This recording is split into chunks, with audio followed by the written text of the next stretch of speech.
looking at Marcel Duchamp.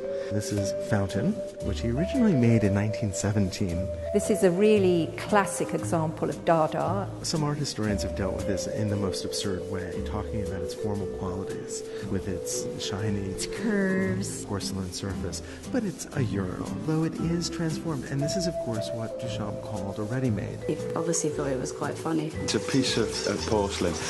It's a toilet.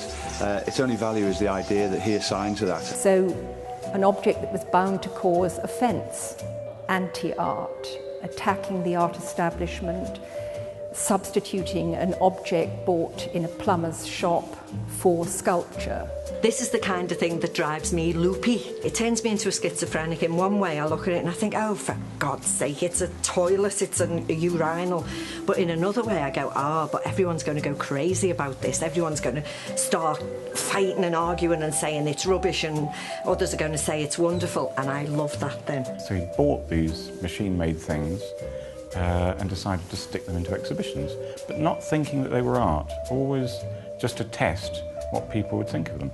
This altered the notion of what could constitute art, with specific emphasis being placed on the process of selecting and assembling disparate objects and elevating the idea or concept of the work of art, with the previous meaning or signification of an object changing or shifting when recontextualized. But he separates craftsmanship and its relationship to the aesthetic enjoyment and to the profundity of a work of art. Just absolutely throwing that out the window. That's the philosophical question he wants to open up. Does art have to be made by the hand of the artist? So again, an attack on the idea of the artist, the authenticity of the artist. And what the artist does.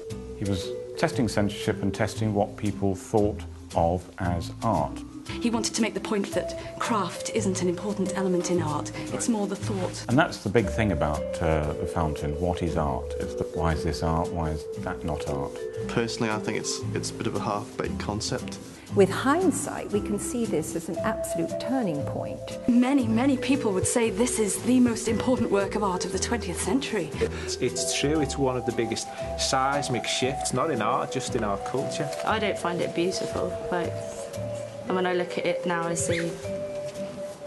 just see an idea. He is asking us to see the urinal in a new way, not necessarily as an aesthetic object, but to make us ask those philosophical questions about what art is. It's a matter of opinion. If you think something is elevated to the status of art, then it is. But then the critics and the art historians come along and say, oh, this has a value because of X, Y and Z. If you have to be told how good it is, it's not that good. He was saying, you'll accept anything as art, won't you? What is art? Is it the idea? Is it the concept? Can an artist just have the idea and not make the object? Can art be pure philosophy, pure theory? Exactly.